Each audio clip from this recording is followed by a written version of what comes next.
You know my story, right? Hey, welcome to Empathy Espresso podcast. I'm your host, Carrie, and today we have with us Ciera Lopez. And Ciera, do you want to go ahead and introduce yourself? Sure. My name is Ciera Lopez. I guess mom of two, business owner, and work from home.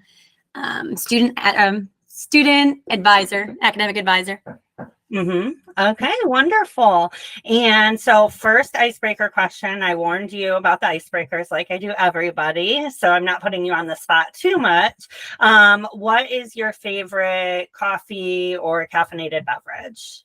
So I'm a big iced coffee fan. No matter time of the year, I really like iced beverages more than anything. Sometimes I'll reach for an energy drink, but I would say iced coffee is usually the go-to, or iced latte. Okay. Is there a specific flavor you prefer? Cinnamon or hazelnut are usually my go-tos. Those are good ones. Yeah, that's a good one. Today I've just got plain coffee with a little bit of cream and a little bit of agave for sweetener. So yeah, it's pretty good. Pretty decent.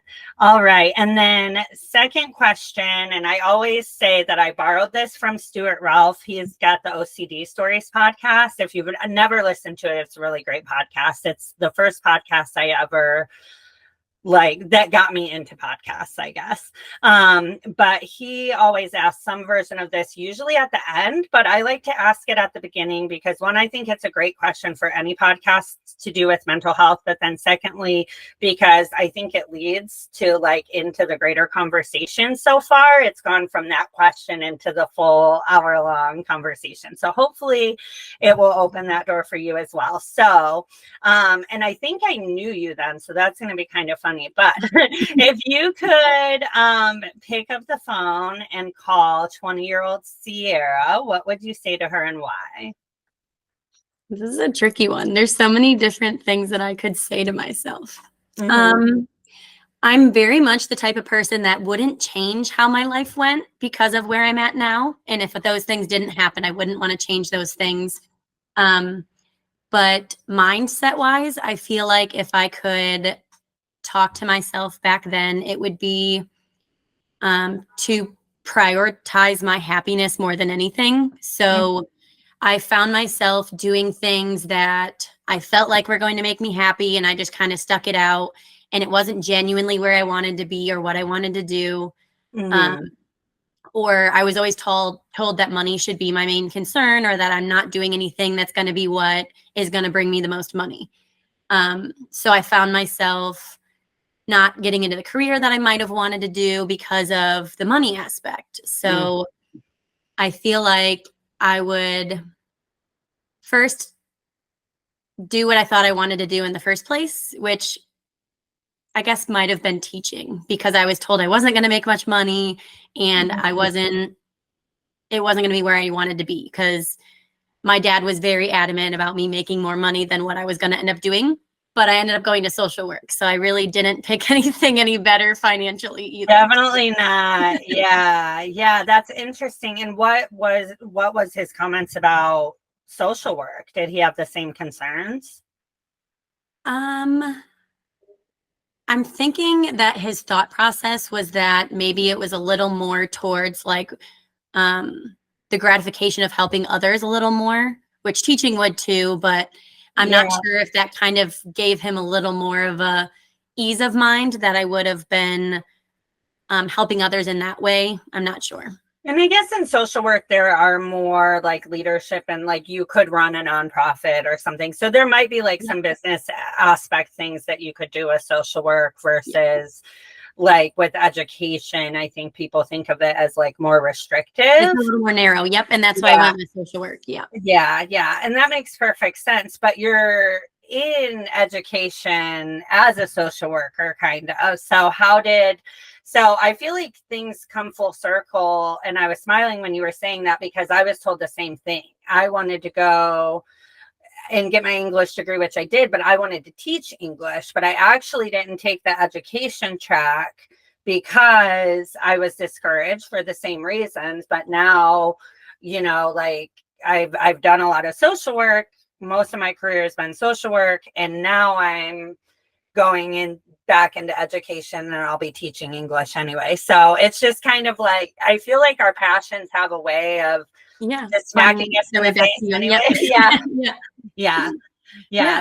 So can you speak a little to like how and when you realized that actually you didn't have to sacrifice your passion for education, even though you had more of a social work background, and when you realized that those two intersect and you could really do something with it? Sure. So in a lot of the things that I did, I was realizing that I really enjoyed more of the public speaking aspect, or the, I guess, sort of the educational side of things, rather than the one-on-one or the therapy side of things. So I remember when that realization hit. So for the listeners who don't know how we know each other, Ciera was my intern at the Rape Crisis Center and as a social work student. And then I hired her in as a full-time campus advocate. So you were already getting that intersection there too. Yeah. And I really liked working on campus, working with students. And I think my, not final goal, but my next big thing that I would like to do would be getting back to the higher ed realm of things. So right now I work with 9th and 10th graders for an online school. So I'm able to work from home.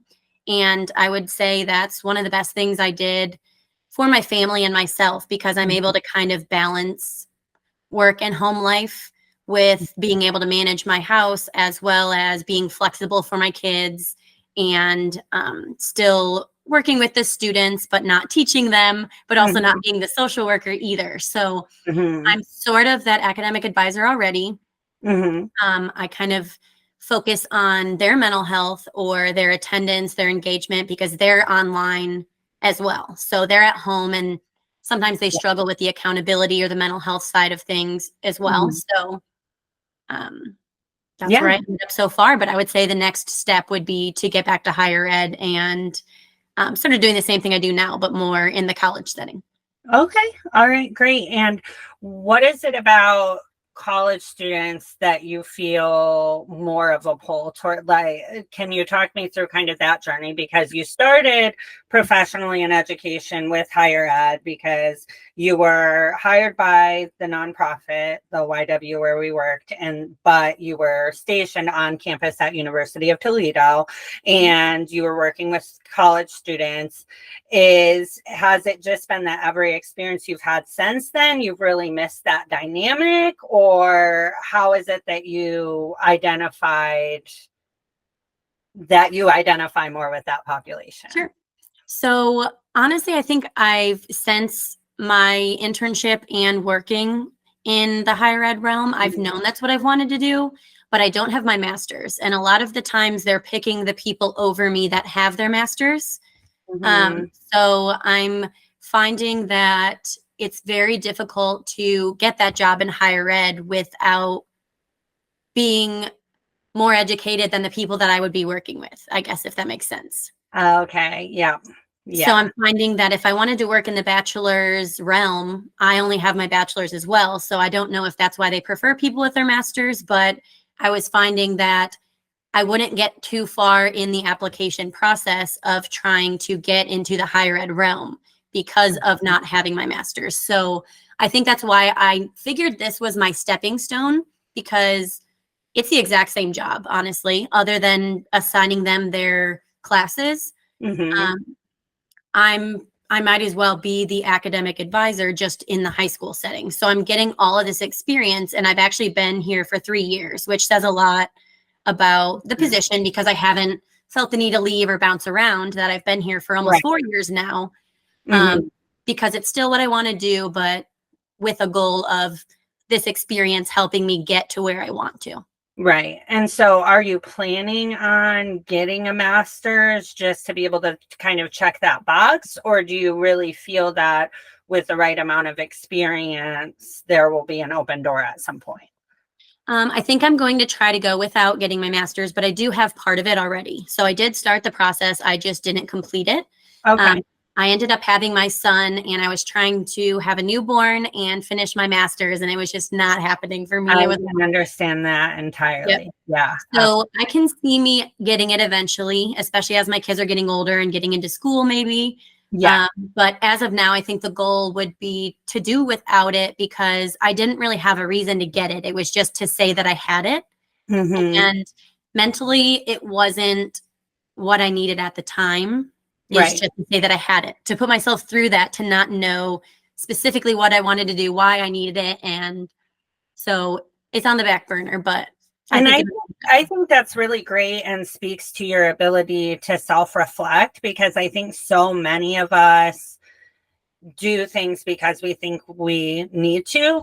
And you and I are on opposite ends of the millennial spectrum. I'm an 80s millennial and you're late 90s. Yeah, I'm almost not a millennial. Yeah, you're really, So, but I think still with our generation, that was the thing. Like, you go to college, you get the degree, you do the thing. Like you said, some jobs won't even look at you without that specific degree. And I think, it's a societal construct for one. And a lot of times I think, especially with the particular population that you're working with, that having the bachelor's, you can be a licensed social worker anyway. Right. So you've already got a lot of the education and the academic piece that you need, that foundation, but really a lot of learning to work with people from diverse backgrounds is just working with people from diverse backgrounds. And you have,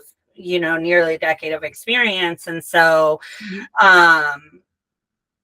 it's frustrating that you're still feeling that, but I think it's really good for you to question that, because a lot of people, since it's been beaten to our head so much, it's just like, no, it's what you have to do. And it's good that you recognize when it was harming your mental health, that you were like, why am I doing this? Oh, just actually, full transparency, my husband was the one that brought it to my attention. So I'm not going to take all the credit, but yeah. But being able to surround ourselves with people that do that, because there are many times that I've just been like going full at it, like head first into something, and my husband's like, why, this again? Is this in line with our passions? Is this like, just because you can do it doesn't mean it's not going to make you miserable. And I think sometimes, especially as women professionals too, and having been, since we've both been in the same field most of our careers, like having been in more like female dominated roles, social work in general tends to be female dominated, especially if you're working with women and children. And so, I think that there's this added pressure as a woman, like that I have to like take that one step further, like a man in my family might have been satisfied with the bachelor's and able to do what he wanted with the bachelor's, but because I'm a woman, I just feel this innate feeling to work that much harder. Did you experience any of that? And I would say, a little bit. A lot of it would stem from my parents not getting their degrees right away as well. So almost like living from them, where they all are either working towards it now or got it very late in life and wish they would have done it sooner. So not wanting to, like, you want to learn from your parents, like regrets or whatever. And and sometimes that's added pressure from the parents too, because I felt that as well. My mom got an associate's, but for me to get an associate's wasn't good enough. Like, she really pushed me to go all the way and to get my master's. And so and it was from a place of love. Like, she wanted a better life for me as her kid, but like, it doesn't change the fact that it causes a lot of added stress and pressure in that moment, because the bar is set really high. And so you mentioned earlier the word balance, and I wanted to go back to that, because I've been rethinking like this whole, since going into business for myself and also doing freelancey stuff, I've been thinking a lot about like work-life balance. And I watched a TikTok, and I don't even remember who the creator was, but they said something like, they like to think of it as work-life harmony instead of work-life balance, because it shouldn't be like 50-50 that you're giving half your time to your family and your self-care and half your time to work. It really should be that you're working to support your family and to support your overall well-being, including your mental health, which includes self-care, which includes leisure time and all of that. Mm-hmm. And so it's really about having harmony between work and life. And so when you mention like that balancing, being that working from home allows you to balance, do you always feel like it's balanced, or do you sometimes feel like you're always kind of like fighting the scales? Yes. Okay. So the positive thing about all of the aspects is they're flexible to where some days I need to spend a little more time doing this, and some days I need to spend a little more time doing this. And I do struggle with that because then I feel like I'm neglecting the other thing. Yeah. So I'm also finding like being home that my mind gets carried other places as well. So I'm finding that I'm trying to do so many different things, and bringing myself back to finish what I'm doing is what I'm struggling with currently. Mm-hmm. So I really enjoy the flexibility though, because a lot of the times people aren't given that flexibility. Mm-hmm. So I try to bring myself back. Like, I appreciate that this is even an opportunity to have that flexibility or that option to have so many things to be doing. Mm-hmm. Mm-hmm. Because I could be in the office without an option to be doing the dishes, or without an option to have my kids home with me if they're sick that day. Or so that's the harmony for me, is being able to do those things and having that flexibility. But sometimes being too flexible becomes an issue too. So you kind of have to find that balance that we're talking about. Exactly. And we all have to know our boundaries around, like, we have to be self-reflective at all times and be willing to change and move those boundaries with working from home, because I can find that I can sometimes like subconsciously like take advantage of that flexibility. Like, not like I'm not working when I say I am or anything like that, but like, you know, just like it only hurts me if I spend 2 hours doing something at home and then I've got to work longer into the evening. So you do have to like remember to reward yourself throughout the day too, so that you really get that relaxed time and that time where like work is over. And because otherwise they get too blended, and that's not good either. Yes. And so, how have you been able to, so, you know, you've got a full house, you've got 2 kids, your husband, yourself, and when you're working from home, even if you're normally by yourself, I feel that even if I have an office to go into, it is really hard to like, again, not be like focusing on all the million things that need to happen in the house. So how have you been able to really put those boundaries around, this is work time and this is, you know, home time? I do struggle with the boundary of that because of it being so flexible, but I'm very much a list person. So I find myself completing something on my list in the house and then completing something on the list for work, and kind of going back and forth. So I'm not spending too much time in this one thing. I'm able to bounce back and forth. Or I have a meeting at 2:00. So I'm going to work on something until that meeting, because then I'm setting aside my work time based on those meetings or whatever the appointment that I have to go to is. So like I said, it's super flexible, but I would say I try to do things like maybe an hour at a time. So like I'll spend an hour doing this and kind of stop what I'm doing, go work for an hour, and then I'm able to step away, and which is good to not stare at the computer for 8 hours a day like you would if you were in the office. So that's super helpful, like even for my personal health too. I'm able to get up, walk around, and not sit at the desk all day. That's awesome. And you said it's going on 4 years that you've been working from home? Yes. This is my 4th school year. Okay. So with this going into your 4th school year, having had a few years working from home now to get into the habit of it, and having worked in, before that you were always in a traditional like brick and mortar workplace, right? Yep. And so you had certain hours you had to be in the office and that kind of thing. So how has your overall well-being changed since moving to a work from home, like everything from physical, emotional, mental, your overall well-being? And what do you attribute, like what specific aspects of working from home do you attribute that change to? Sure. So I would say everything is better, but I have so many more things on my plate since when I was in the office. So you mentioned I have 2 kids. I'm married. We just moved into a lot bigger home, so it's a lot more to handle than previously. I own a small business, and it's a crafting business, so that's pulling me in different directions too. Like, I have to finish this order, I have to do my work, I have to take care of the house. So it is drawing me a lot of different places, but I do make it a habit to go to the gym 3 days a week. So that kind of starts my day, and I make sure I'm focusing on those things that I need as well.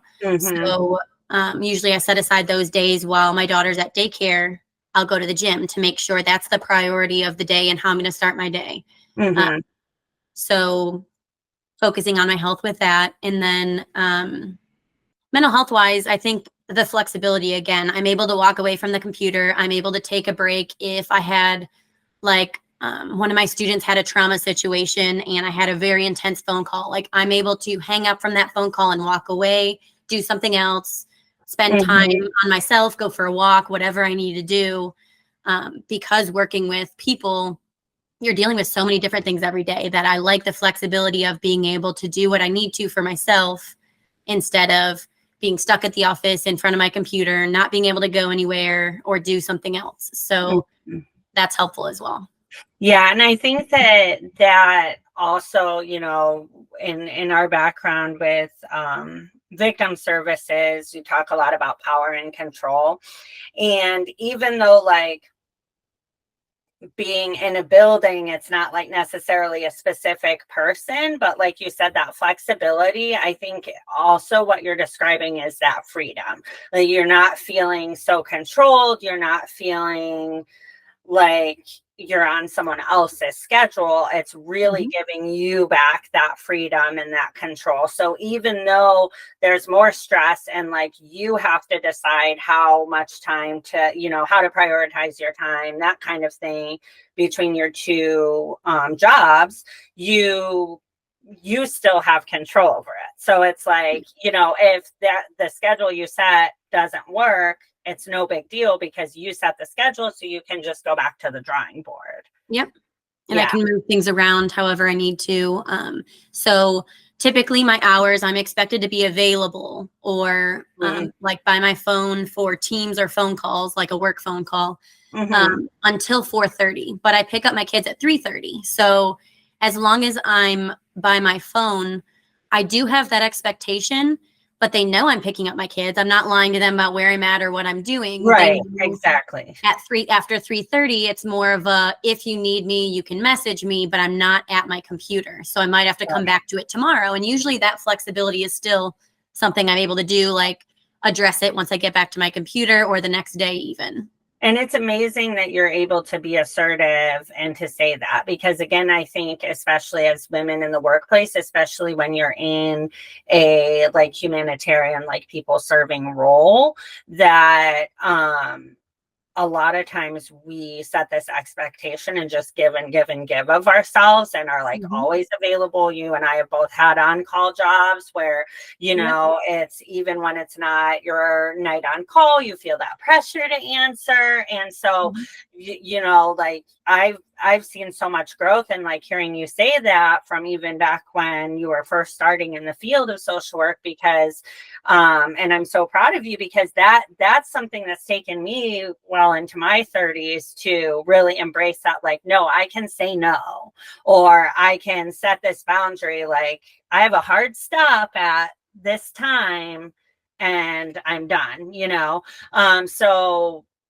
so that's really awesome that you've learned it relatively early in your career, you know, like.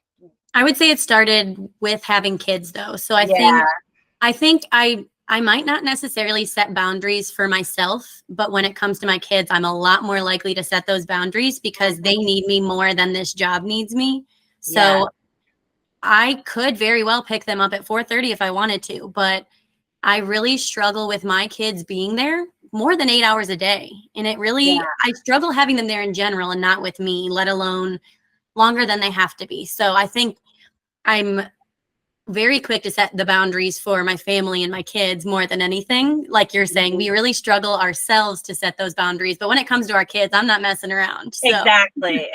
Yeah. And that's really intuitive too, to look at that and be like, well, maybe, you know, I'm doing good on doing it so that I can be available for other people in my life who are more of a priority than my workplace, but I still need to work on prioritizing myself as well. And I think that's a uphill battle, especially for women professionals, because we're so used to being the nurturer, the caregiver, you know, and sacrificing ourselves for anyone who needs us, you know, like you can be in the park, you hear a kid crying, you're running, whether it's your kid or not, you know, it's just like this innate thing, which as a women's studies minor is weird to say, but it really is. Like, you do have this innate like call to like help, I think, and sometimes it can be hard to like mute that. Yes.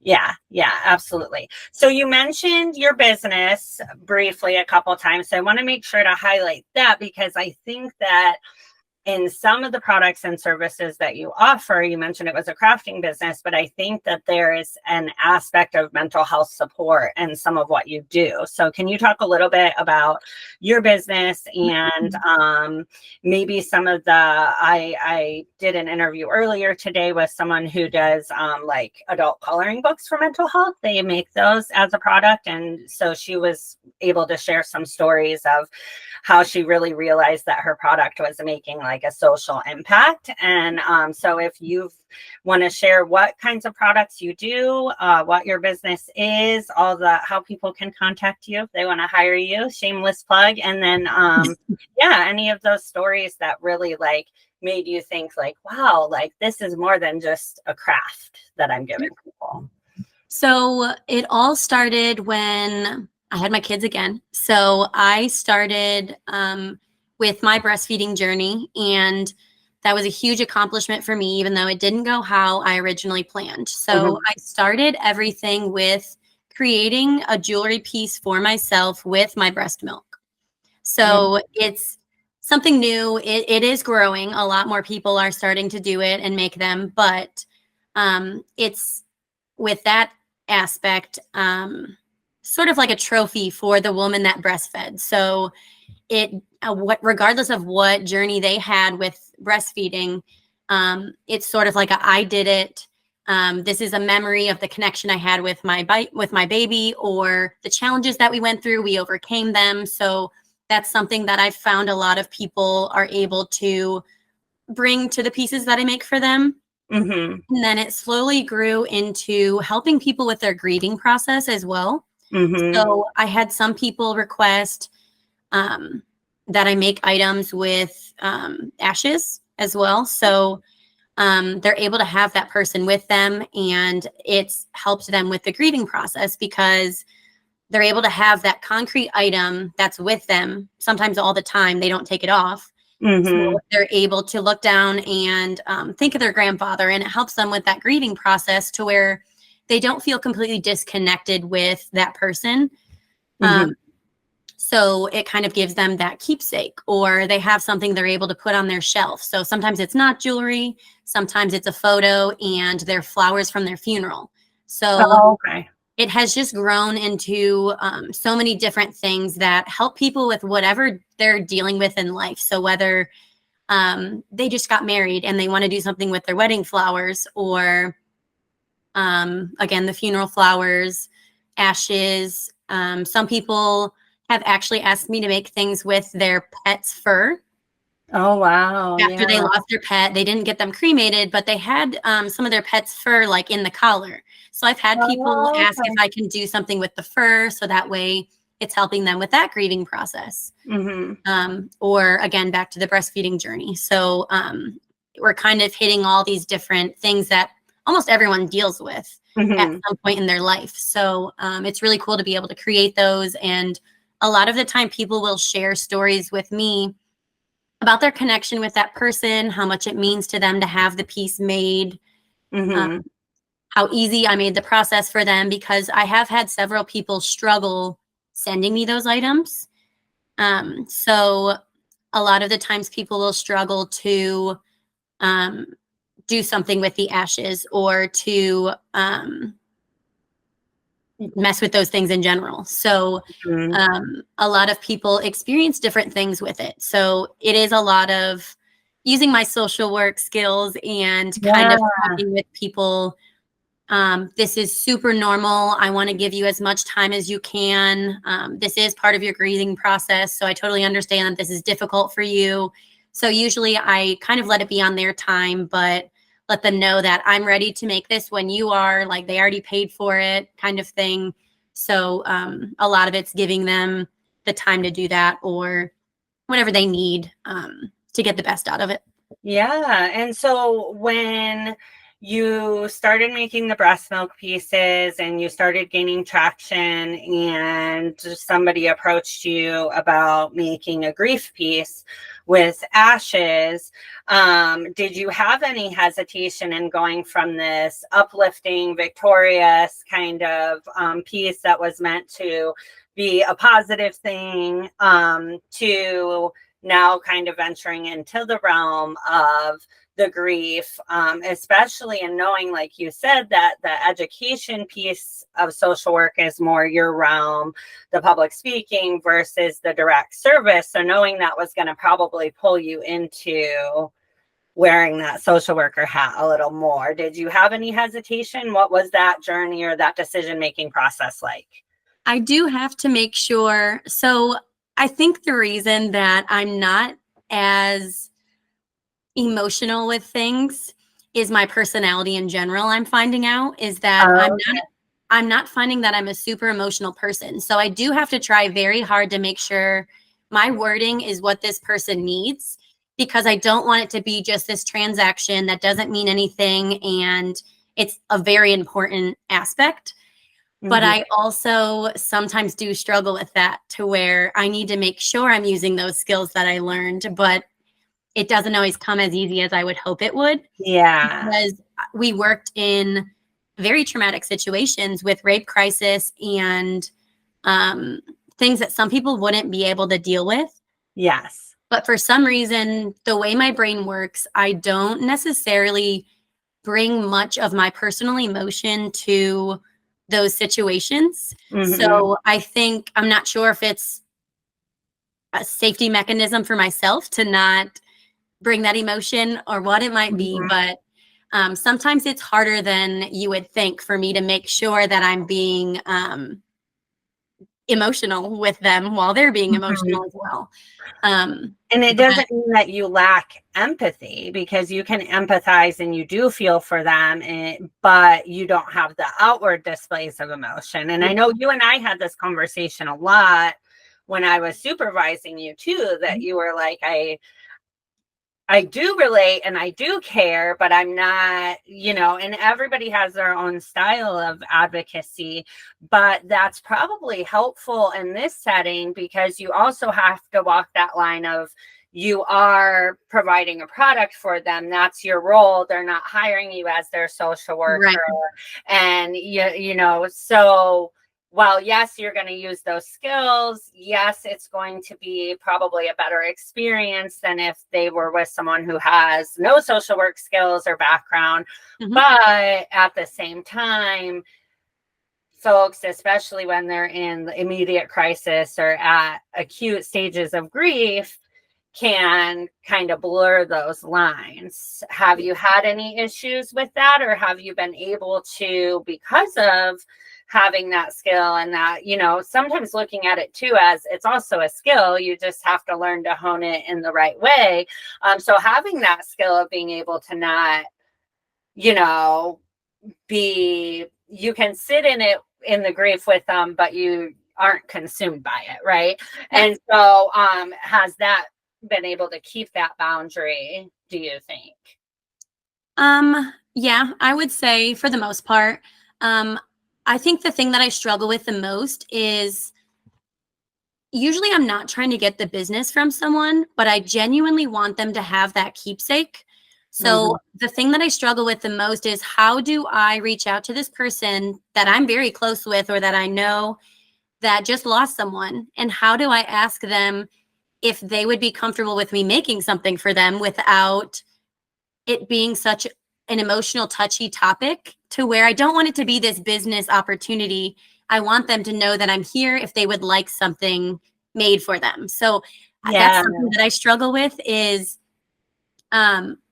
I don't know if this is the right time and place, but I want you to know that it's an option and I'm here for you and I would love to make something for you. So that's one thing that I struggle with, especially with people. And it's a time sensitive matter too. With flowers especially, yes. Yeah, with the flowers, but also with, like, they may be deciding between cremation and knowing that it's an option. They might be like, well, I don't just want to toss the ashes into the wind somewhere. Or I don't want them sitting in an urn, but they might not know that it's an option, that you can do cremation and you can also have a beautiful piece of jewelry or a mantelpiece or a number of things. It's not so, like, it's not this or that, and so it is very time sensitive in a lot of ways, and you just want to let them know of another option. Yeah, but I try not to sound insensitive in the situation too. So usually people are very understanding, like, oh, I really appreciate that, I would love that. Or sometimes people won't answer at all. So I take that as that okay, not interested. Not pressing it, not asking any questions, just putting it out there. Is there one, whether it was a breast milk piece or ashes piece or something totally different, is there one particular, like, customer, obviously you don't have to say their name or anything, or one particular situation that, as advocates, we always talk about that, like, you always have, one or a handful, depending on how long you've done it, of clients or whatever, that just are always going to, like, be in the back of your mind, or, sit with you in some way for whatever reason it really spoke to you. Is there a situation like that specifically with your business, which is Mama's Custom Creations, correct? Yep. Yeah. So is there anything with Mama's Custom Creations that is sticking out in your mind? Sure. So I think the ones that pull on my heartstrings a little more than others are the stillborns or infant loss or miscarriages. Because of personal experience, I genuinely know the situation that they're dealing with. And I would say the mom that had the stillbirth at, I think the baby was 22 weeks along in the pregnancy. So they were able to do ashes. It wasn't a lot, but they did do the cremation process and that whole process. So they sent me this letter and I sat there and was just bawling my eyes out as I'm reading this letter. So just imagining what they dealt with, and that this is something they genuinely needed for that grieving process, and that they thought of me and how they trusted me with how important this piece was. So it's a big trust aspect as well that a lot of people have to kind of set aside, especially if they're shipping them. So sometimes they're shipping the item to me as well. So, so some people really struggle with that if they're not local to me. But I would say that one particular will always be in the back of my mind because it was one of my first items as well. And sometimes I'll make videos that are helpful with them through the process as well. So sometimes they'll provide me with photos or videos. Nice. Yeah. So some of that makes it very challenging as well, or the loss of a child and they're sending me the ashes, and just thinking of losing my own child and just having the empathy of, I can only imagine what you're going through, but still being appreciative that they trusted me to do this and that I'm able to do this for them, and how much it's going to mean to them later is something to enjoy. And so I know this from looking through your website, and also some other creators of similar type art that I've seen. But our listeners might not. So we're talking about the breast milk pieces and the ashes pieces, but correct me if I'm wrong, but you can do grief pieces with breast milk as well, correct? Yep. I have had someone do that. They've sent me, some people have sent me hair. Some people have sent me placenta. Some people have sent me, so you know how you can encapsulate and like dehydrate the placenta? Some people have sent those. Actually, I have one that I'm working on currently. Sometimes they'll do ashes, breast milk, and they've done a combination of all of those things. And flowers from the funeral. So sometimes you're able to put all of those in one instead of just having to choose one. Or even those miscarriages. I had a couple people give me the cap of their pregnancy test. So that was the only thing that they had, but they still wanted a piece to help with the grieving process. So I was able to use that pregnancy test cap, actually. So I was able to find a way, even if they didn't have the ashes and they didn't have the hair, they still had, that's what they had left. Have you encountered any materials that you've just been stumped on what to do with? Or have you been able to incorporate everything according to the wishes? Or maybe even like a material that they envisioned it being used one way, but it just wasn't possible logistically? Yes. So ashes are typically a grayish dark color. And a lot of people envision this bright, beautiful color, and it's very difficult to get that to become a thing because of how dark the thing that I'm adding is. So I had that conversation with you. Yeah, about a piece that my daughter wanted. Yeah. So a lot of the times they have this thing in the back of their head of what they really want. And sometimes I struggle making that happen. And I have a very particular brain to where I do not accept that it's not a possibility. So I try my best, but sometimes I can just not do it. And it will affect my mental health a little bit because I'm so hard on myself. And I want them to have the best piece that they can have and exactly what they wanted.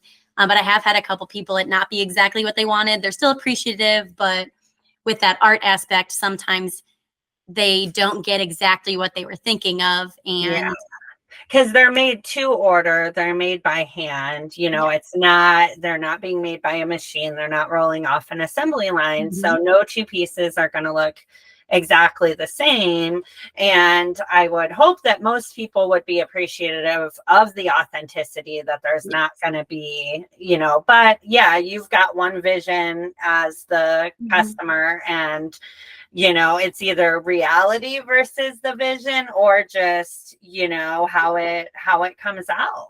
But I've actually had to do a customer agreement or sort of contract to to sort of let them know that I do have creative freedom, and if I don't think this is going to turn out how I think it's going to, I'm going to make sure, like, I'm not going to sell you something that I wouldn't appreciate myself or like how it turned out and give it to you anyways, because whatever.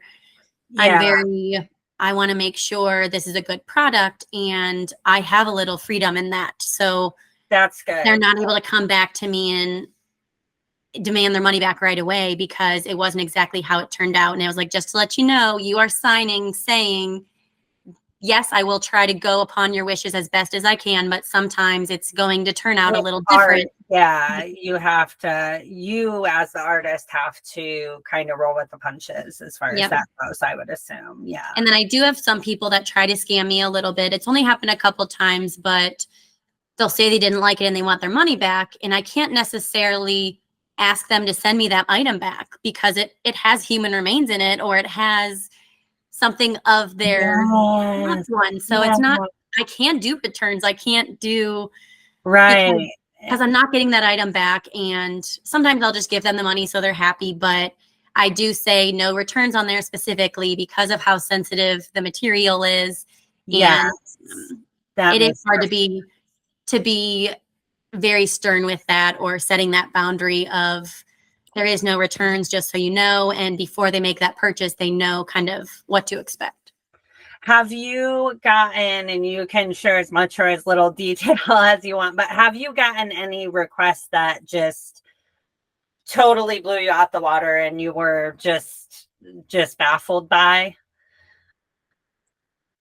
I have people that have been difficult to work with. I wouldn't say that I've been baffled by the requests, but Okay. some people's train of thought isn't necessarily even close to what I'm able to do, or Okay, in gotcha. the realm of like, that's not a possibility. I'm sorry, as much as I would like to make that happen for you. So you Or haven't gotten anything like completely off the wall, really strange or anything? no, I have heard of actually some people with particular items asked to be preserved. Human specimen, I guess. I don't know how to say it. You But can, it's a adult only. You okay. can, yeah. So there is this thing where people preserve semen. And Mm-hmm. I am very I've thankful seen I that, have not. yeah. I'm very I thankful I follow haven't a been asked that. creator, and she started like you with breast milk and ashes, Okay. and then people started asking her, "Would you try semen?" And now, and she said, "Sure." So she's doing like jizzy jewelry. She Yeah. calls Yeah. it. So you probably follow I've her. heard of it, but I have not had that request, and I would prefer to keep it that way. Yeah, That nobody might recommends. We don't do that. You don't need to put a big banner on your No, website that no. says will not. Yeah.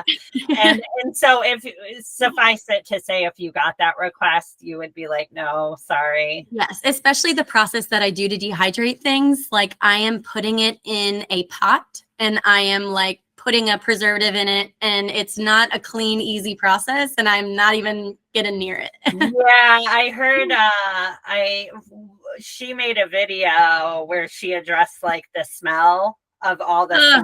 samples in her fridge, and she had to put them in her refrigerator. No, no, no. I don't want a stranger's no. That is one thing I do want to mention real quick. So my husband will find items that you wouldn't find in anyone else's house. So Yeah.